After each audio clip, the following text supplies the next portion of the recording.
যখন যেই সময় যেই মৌসুমে যে আমলগুলো করা দরকার,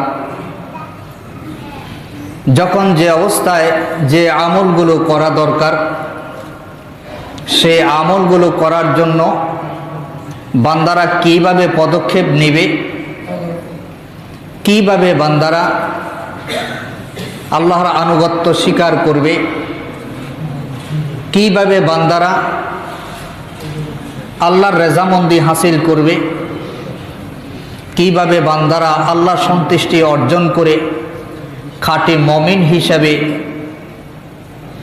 পরিচিতি লাভ করতে পারবে, সেই জন্যে আল্লাহ রাব্বুল আলামিন প্রত্যেকটি কাজের জন্য, প্রত্যেকটি রাস্তা অতিক্রম করার জন্য, প্রত্যেকটি সময় অতিক্রম করার জন্য আল্লাহ তাআলা আলাদা আলাদা বিধান দিয়েছেন। কি বলেন ভাই, বিধান দিয়েছেন কিনা? প্রত্যেকটি কাজের জন্য আলাদা বিধান আছে, প্রত্যেকটি সময় অতিবাহিত করার জন্য আলাদা বিধান আছে। এখন বর্তমানে কোন সময় চলে? হজের প্রস্তুতি। কিসের প্রস্তুতি? হজের প্রস্তুতি চলে। যারা কিছু সংখ্যক লোক খানা কাবায় চলেও গেছে, সারা বছরে যাইতেছে। হজের, বড় হজের অর্থাৎ ওমরা হজ এবং বড় হজের মধ্যে ব্যবধান আছে বিদায় ওমরা হজ সারা বছর করা যায়, আর বড় হজ করতে গেলে, ফরজ হজ করতে গেলে বছরে একবার যেতে হয়। তার নির্দিষ্ট কি আছে? সময় আছে। নির্দিষ্ট কি আছে? এই নির্দিষ্ট সময় নির্দিষ্ট আমল যাতে সুন্দরভাবে বান্দারা করতে পারে, সেটার বিধানও কে দিলেন? আল্লাহ। বলেন না, কে দিলেন? আল্লাহ সুবহানাহু ওয়া তাআলা দিলেন। তো আল্লাহ তাআলা সেই বিধানগুলো সম্পর্কে যা দিয়েছেন, এই বিধানগুলো সম্পর্কে দীর্ঘ কয়েক জুমা যাবৎ আলোচনা হয়ে আসছে। ইনশাআল্লাহ আজকেও সেই বিধানের উপরে ইনশাআল্লাহ আল্লাহ যতটুকু সময় দান করেন, যতটুকু তৌফিক দান করেন, আলোচনার চেষ্টা করব ইনশাআল্লাহ। খানা কাবা সম্মানিত জায়গা। খানা কাবা কি জায়গা? সারা পৃথিবীর যত জায়গা আছে সমস্ত জায়গার সম্মান কি যদি একসাথ করা হয়, খানা কাবার একটা দুলার সম্মানের মতো হবে না। আওয়াজ দি কর না সুবহানাল্লাহ। সুবহানাল্লাহ। খানা কাবার সম্মান এত বেশি, মর্যাদা এত বেশি। এরপরে এরম অবস্থায় স্বীকার করা যাবে কিনা, এবং সাফা মারওয়া সাই করতে হয়। হজে গেলে সাফা মারওয়া সাই করা লাগে কি লাগে না? তাইলে এক নাম্বার হলো খানা কাবার সম্মান, দুই নাম্বার হলো এহরাম অবস্থায় স্বীকার করা যাবে কিনা, তিন নাম্বার হলো সাফা মারওয়া সাই করা। এই তিনটা বিষয়ের উপরে সংক্ষিপ্ত আকারে যতটুকু সম্ভব হয় ইনশাআল্লাহ আলোচনা হবে। পরে আউযু বিল্লাহি মিনাশ শাইতানির রাজিম, বিসমিল্লাহির রাহমানির রাহিম। জাআলাল্লাহুল কাবাতাল বাইতাল হারামা قياما للناس والشهر الحرام والهدي والقلائد ذلك لتعلموا أن الله يعلم ما في السماوات وما في الأرض وأن الله بكل شيء عليم। সদাকাল্লাহুল মাওলানাল আযীম। সূরাতুল মায়েদা ৯৭তম আয়াত। সূরা মায়েদা হচ্ছে কত নম্বর সূরা? ৫ নম্বর সূরা। কত নম্বর সূরা? ৫ নম্বর সূরা। আর আয়াতে কারিমা হচ্ছে ৯৭তম আয়াত। এই আয়াতে কারিমার মধ্যে আল্লাহ রাব্বুল ইজ্জতুল জালাল ইরশাদ করেন, জাআলাল্লাহুল কাবাতাল বাইতাল হারাম কিয়ামাল লিন্নাস ওয়াশ শাহরাল হারাম ওয়াল হাদিয়া ওয়াল কালাইদা। আল্লাহ তাবারাকাহু ওয়া তাআলা ইরশাদ করেন, আল্লাহ তাআলা সম্মানিত করে সৃষ্টি করেছেন খানা কাবাকে। সুবহানাল্লাহ। খানা কাবাকে কি ঘর হিসাবে সৃষ্টি করছে? সম্মানিত, সবার সম্মানিত, সবচাইতে সম্মানিত, সর্বোচ্চ সম্মানিত করে আল্লাহ তাআলা কি করলেন? খানা কাবাকে সৃষ্টি করলেন। 2 নম্বর, সম্মানিত মাস দিলেন। কি দিলেন?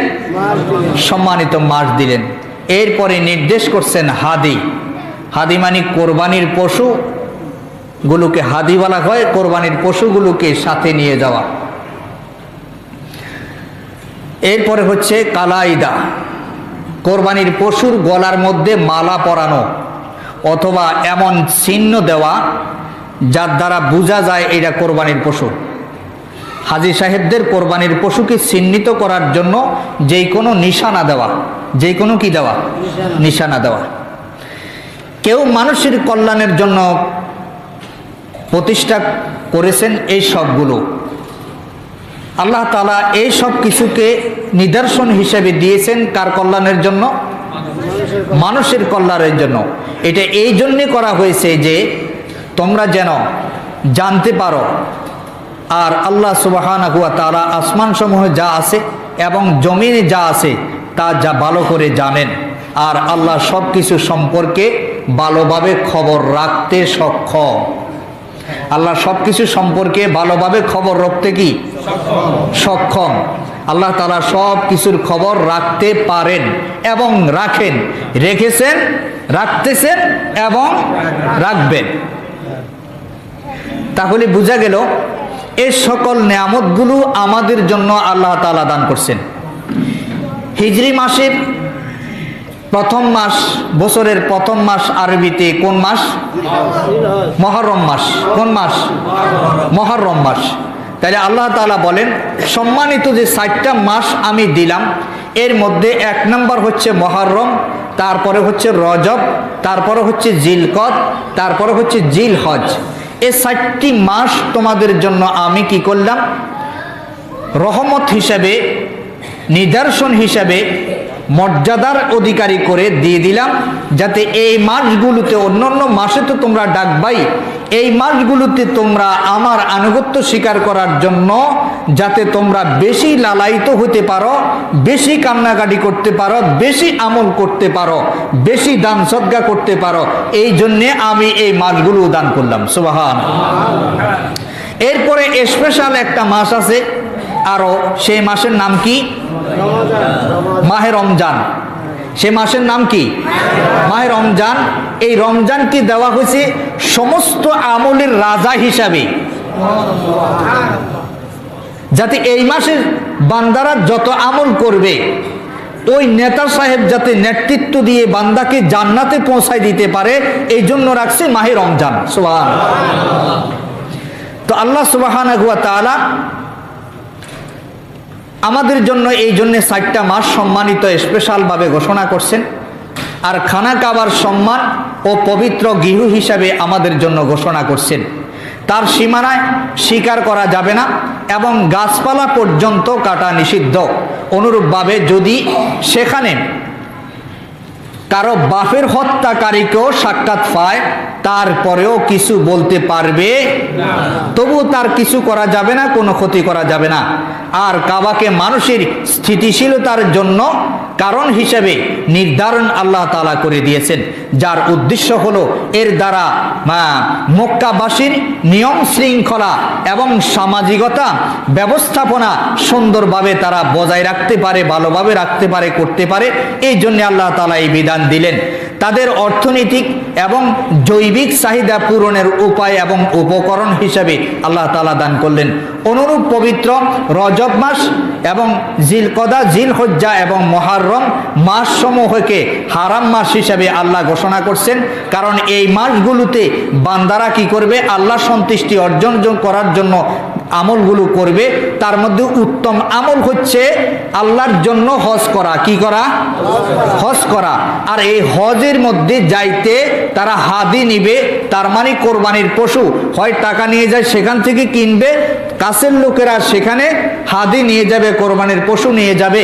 নিয়ে যাওয়ার পরে তাদের গরু যাতে, ছাগল যাতে, মোট যাতে আউলা জাউলা হয়ে না যায়, যাতে বিশৃঙ্খলার সৃষ্টি না হয়, এই জন্যে তারা নির্দিষ্ট করার জন্য, নির্ধারণ করার জন্য, জায়গা মতো যায় পৌঁছে কিনা, এই জন্য শিওর হওয়ার জন্য তারা কি করবে, একটা মালা অথবা যে কোনো চিহ্ন তারা ব্যবহার করতে পারবে এবং করবে। পশুগুলো মানুষের স্থিতিশীলতার কারণ হয়ে যাবে, কেননা উল্লেখযোগ্য সমস্ত জিনিস দ্বারা আল্লাহ তাআলা মক্কাবাসীকে, মক্কা নগরীকে উপকারিতা এবং উপভোগ করার মতো ব্যবস্থাপনা সেখানে করে রাখছেন। সুবহানাল্লাহি ওয়া বিহামদিহি সুবহানাল্লাহিল আযীম। তাইলে আমরা বুঝলাম এই আয়াতে কারিমা থেকে আল্লাহ তাআলা একদিকে খানা কাবাকে কি করে রাখছেন, পবিত্র নগরী হিসাবে ঘোষণা করে রাখছেন। 2 নম্বরে ওখানে হজ করার জন্য আল্লাহ ব্যবস্থাপনা করে রাখছেন, মানুষ যাতে হজে যাইতে পারে, সুন্দরভাবে হজ করে সেখান থেকে আসতে পারে। হজে যাইলে যাতে তারা কোরবানি করতে পারে সুন্দর মতো, সেই ব্যবস্থার কথা বলে দিয়েছেন। এবং কোরবানির পশু যাতে হারায় না যায়, সেখানে একটা নিশানা দেওয়ার জন্য হুকুম জারি করছেন। এরপরে আল্লাহ তাআলা রজব মাস, জিলহজ, মুহররম এই মাসগুলোকে পবিত্র মাস হিসেবে ঘোষণা করছেন। এই মাসগুলোতে আল্লাহ সন্তুষ্টি আদায় করার জন্য তারা খুঁজে খুঁজে আমলগুলো করবে। তার মধ্যে উল্লেখযোগ্য আমল হচ্ছে তারা উমরা করবে, এই মাসগুলোতে হজ করবে। এই পবিত্র হজ করার জন্য আল্লাহ নির্দিষ্ট সময় এবং তারিখ নির্ধারণ করে দিয়েছে, বান্দারা যাতে এই তারিখের মধ্যে, এই সময়ের মধ্যে আল্লাহ সন্তুষ্টি অর্জন করতে পারে। আর এই বিধানগুলো কিভাবে আদায় করতে হবে এর বাস্তব প্র্যাকটিক্যাল দেখাই দিয়েছেন মুহাম্মদুর রাসূলুল্লাহ সাল্লাল্লাহু আলাইহি ওয়াসাল্লাম। ওয়ান ইবনে আব্বাস রাদিয়াল্লাহু তাআলা আনহু قال قال رسول الله صلى الله عليه وسلم يوم فتح مكة إن هذا البلد حرمه الله لا يعزد شيئه ولا ينفر صيده ولا يلتقط لقطته إلا من عرفها أو كما قال النبي عليه الصلاة والسلام। ইবনে আব্বাস রাদিয়াল্লাহু তাআলা আনহু থেকে বর্ণিত, তিনি বলেন মক্কা বিজয়ের দিন রাসূলুল্লাহ সাল্লাল্লাহু আলাইহি ওয়াসাল্লাম বলেছেন, এই মক্কা শহরকে আল্লাহ তাআলা সম্মানিত করেছেন। এর একটি কাঁটা ও কর্তন করা যাবে না, কাঁটা যুক্ত গাছকেও কর্তন করা যাবে না, কোনো পশু শিকার করা যাবে না, এতে বিচারণকারী শিকারকেও তাড়া করা যাবে না। এখানে প্রচারের উদ্দেশ্য ব্যতীত পড়ে থাকা কোনো বস্তু কেউ তুলে নিতেও পারবে না, পড়ে থাকা কোনো বস্তু তুলে নিতে পারবে না, কোনো কিছু শিকারও করতে পারবে না।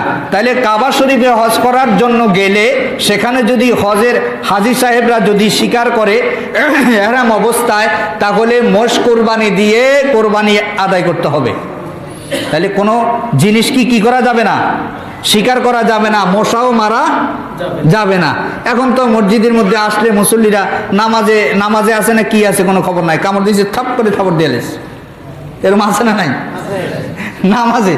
নামাজে কেরাত পড়তেছে, সুলকে দিছে এক খাবার, আবার তাশাহুদ পড়তেছে দিছে আরেক খাবার, কিন্তু ওখানে এরকম কোনো আমল করা যাবে না।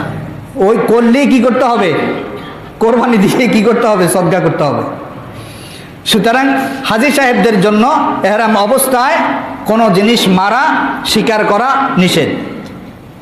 ওয়ান জাবিরিন রাদিয়াল্লাহু তাআলা আনহু قال قال النبي صلى الله عليه وسلم إن إبراهيم حرم مكة وإني حرمت المدينة ما بين الأبتيها لا يقطع إضاؤها ولا يصاد صيدها أو كما قال النبي عليه السلام। জাবির রাদিয়াল্লাহু তাআলা আনহু থেকে বর্ণিত, তিনি বলেন নবী করিম সাল্লাল্লাহু আলাইহি ওয়াসাল্লাম বলেছেন, নিশ্চয়ই ইব্রাহিম আলাইহিস সালাম মক্কা নগরীকে হারাম নির্ধারণ করে ঘোষণা দিয়েছেন, আর আমি নবী মুহাম্মদ সাল্লাল্লাহু আলাইহি ওয়াসাল্লাম মদিনাকে হারাম বলে ঘোষণা দিলাম। সুবহানাল্লাহ। তাহলে ইব্রাহিম আলাইহিস সালাতু ওয়াস সালাম ঘোষণা দিলেন খানা কাবাকে হারাম বলে, তার মানে খানা কাবার কোনো শিকার করা যাবে না, কোনো গাছও কর্তন করা যাবে না, যদি সেটা কাঁটাযুক্ত হয় তারপরও কর্তন করা যাবে না। এরপরে মুহাম্মদ সাল্লাল্লাহু আলাইহি সাল্লাম বলেন, আমার পিতা, আমাদের পিতা ইব্রাহিম আলাইহিস সালাম কি করলেন? খানা কাবাকে হারাম বলে নির্ধারণ করে দিয়েছেন, আর আমি নবী মুহাম্মদ সাল্লাল্লাহু আলাইহি সাল্লাম মদিনাকে হারাম বলে ঘোষণা করলাম। এই দুই প্রান্তের কঙ্করময় মাটির মধ্যবর্তী অংশকে অতএব এখানকার কোনো কাঁটাযুক্ত গাছকেও তোমরা কর্তন করতে পারবে না, এবং এখানকার জীবজন্তুকে তোমরা শিকার করতে পারবে না। যদি জান্নাতের ভয় থাকে, যদি বিষাক্ত প্রাণী হয় সেটা আলাদা কথা। এরপরে আল্লাহ তাআলা বলেন, ওয়াইযা বাওয়ানা লিইব্রাহিম মাকানাল বাইতি আল্লা তুশরিক বি শাইআন ওয়া তাহির বাইতি লিত-তাইফিনা ওয়াল কাইমিনা ওয়ার রুকআইস সুজুদ। সূরাতুল হজ 22 নম্বর সূরা 26 নম্বর আয়াত। আল্লাহ রাব্বুল আলামিন ইরশাদ করেন, আর স্মরণ করা জামি যখন আমি ইব্রাহিম আলাইহিস সালামকে সেই ঘরের বাইতুল্লাহর স্থানকে নির্ধারণ করে দিয়েছিলাম এবং বলেছিলাম আমার সাথে কাউকে শরীক করবে না, এবং আমার ঘরকে ফাঁক এবং সাফ করে রাখবা, তাওয়াফকারীদের জন্য, রুকুকারীদের জন্য, সেজদাকারীদের জন্য, দাঁড়িয়ে সালাত আদায়কারীদের জন্য তুমি পবিত্র করে রাখবা। সুবহানাল্লাহ। দাঁড়িয়ে যারা নামাজ আদায় করবে তাদের জন্য, যারা রুকু করবে তাদের জন্য, যারা সিজদা করবে তাদের জন্য, যারা তাওয়াফ করবে তাদের জন্য। তাইলে খানা কাবা গেলে, হজ করতে গেলে তাওয়াফ আছে না নাই? সেই তাওয়াফের মধ্যে কি বলি? এই পবিত্র করার জন্য, আল্লাহর সাথে শিরিক করা যাবে না, পবিত্র রাখার জন্য। কেন বললেন? সেখানে যাইয়া তাওয়াফের মধ্যে আমরা বলে থাকি লাব্বাইক আল্লাহুম্মা লাব্বাইক, লাব্বাইক লা শারীকা লাকা লাব্বাইক, ইন্নাল হামদা ওয়ান নি'মাতা লাকা ওয়াল মুলক লা শারীকা লাক। এরপরে আল্লাহর হাবিব এই দোয়া পড়ার জন্য বলেছেন, লা ইলাহা ইল্লাল্লাহু ওয়াহদাহু লা শারীকা লাহু, লাহুল মুলকু ওয়া লাহুল হামদু ওয়া হুয়া আলা কুল্লি শাইইন কাদির। এরপরে এই দোয়া করার জন্য বলছেন, রব্বানা আতিনা ফিদ দুনিয়া হাসানাতাও ওয়া ফিল আখিরাতি হাসানাতাও ওয়া কিনা আযাবান নার। এই দোয়া বেশি বেশি করার জন্য বলছেন, কারণ হলো আল্লাহ আমাকে দুনিয়ারও হাসানা দান করো, কল্যাণ দান করো, আল্লাহ আখিরাতেরও কল্যাণ দান করো, হাসানা দান করো, আমি আর কোনোদিন তোমার সঙ্গে শিরিক করব না। কি ঘোষণা দিলাম? আমি আর কোনোদিন তোমার সঙ্গে শিরিক করব না, তোমার আনুগত্য মেনে চলবো এবং তোমার বিধানগুলোকে আমি স্বীকার করে নিব, তোমার সংবিধান অনুপাতে আমি জীবন পরিচালনা করব, সমাজ পরিচালনা করব। আল্লাহ তোমার উপরে ঈমান আনলাম এবং আমার রসুলের উপরে ঈমান আনলাম। তাহলে আল্লাহর উপরে ঈমান আনলাম, রসুলের উপরে কি আনলাম? কথা কয় না, কি আনলাম? আমরা ঈমানদার, আল্লাহ এবং তার রসুলের উপরে ঈমান আনছি বিদায় আমরা মুমিন, বিদায় আল্লাহ আমাদেরকে মুসলমান হিসাবে, মুমিন হিসাবে কবুল করছেন। এই জন্য আমরা এখন কোথায়? মসজিদে। আর মসজিদের অপর নাম কি? জান্নাতের বাগান। তাহলে জান্নাতের বাগানে আসবে জান্নাতি লোকেরা। কারা আসবে? জান্নাতি লোক কারা? قد أفلح المؤمنون والذين هم في صلاتهم خاشعون। যারা মুমিন হবে তারাই আসবে মসজিদে, জান্নাতের বাগানে, তারাই হবে জান্নাতের মালিক। মুখ বন্ধ করি বলিস, কয় না সুবহানাল্লাহ। এত নিয়ামতের কথা শুনে পরে ভাই সুবহানাল্লাহ অন্তর থেকে তো এমনি চলে আসার কথা। তাহলে জান্নাতের বাগানে কারা ঢুকে? জান্নাতি লোকেরা। জান্নাতি লোক কারা? যারা মুমিন, তারা, যারা মুসলমান তারা। আর নাস্তিক মুরতাদেরাও কি করে? মুসলমান দাবি করে। দাবি করা সহজ, হওয়া কি সহজ? তো জাবির রাদিয়াল্লাহু তাআলা আনহু থেকে বর্ণিত, জাবির ইবনে আব্দুল্লাহ রাদিয়াল্লাহু তাআলা আনহু থেকে বর্ণিত, রাসূল করিম সাল্লাল্লাহু আলাইহি ওয়াসাল্লাম বলেন, আব্দুল্লাহ বলেন, আমি রাসূল সাল্লাল্লাহু আলাইহি ওয়াসাল্লাম থেকে বলতে শুনেছি, হায়না সম্পর্কে যখন আমি প্রশ্ন করলাম, নবীজি সাল্লাল্লাহু আলাইহি সাল্লাম বললেন, এটা শিকার করার মতো প্রাণী, তবে এহরাম অবস্থায় শিকার করলে অবশ্যই তোমাকে একটা মেষ কোরবানি দিতে হবে। সুতরাং তুমি এহরাম অবস্থায় শিকার করতে যাইও না। এরপরে আল্লাহ তাবারকা ওয়া তাআলা বলেন, লান তানালুল বিররা হাত্তা তুনফিকু মিম্মা তুহিব্বুন ওয়া মা তুনফিকু মিন শাইইন ফাইন্নাল্লাহা বিহি আলিম। তোমরা কখনো সওয়াব অর্জন করতে পারবে না যতক্ষণ না ব্যয় করবে তা থেকে যা তোমরা ভালোবেসে থাকো। তাইলে আমাদের ভালোবাসার বস্তু যা হবে তা থেকে আমরা ব্যয় করতে হবে, তা থেকে আমরা খরচ করতে হবে। আর এই খরচটা যাতে হয় আল্লাহ ও তার রসুলের কাজে, দ্বীনের কাজে। এই ব্যয়টা যখন হবে ভালো কাজে, দ্বীনের কাজে, হজের কাজে, উমরার কাজে এবং আল্লাহ ও তার রসুলের বিরুদ্ধে কটূক্তিকারীদের প্রতিবাদের কাজে, অথবা আল্লাহ তাআলার বিধান সমাজ এবং রাষ্ট্রে কায়েমের উদ্দেশ্যে যখন হবে, আপনার এক একটা টাকার বিনিময় আল্লাহর হাবিব সাল্লাল্লাহু আলাইহি সাল্লাম বলেন, এক একটা টাকাকে 700 গুণ বাড়ায়া আল্লাহ তাআলা আপনার আমলনামায় নেকি দান করবে। আর যখন আপনি বদ্দিনের কাজে খরচ করবেন, শয়তানের কাজে খরচ করবেন, তাগুতের কাজে খরচ করবেন, তখন আপনার জন্য এক একটা টাকাই এক একটা জাহান্নাম হিসাবে পরিণত হবে। আল্লাহ তাআলা আমাদের সকলকে হেফাজত করে, বলি আমিন। আর কিছু সময় ব্যয় করবে, তবে নিশ্চয়ই আল্লাহ সেই সম্পর্কে ভালোভাবে খবর রাখে। তোমরা কোন কাজে টাকাগুলো খরচ করছো, যে আমাদেরকে বুঝ দিলা, দুনিয়ার মানুষকে বুঝ দিলা এই কাজে খরচ করার দরকার, এই জন্য খরচ করলাম।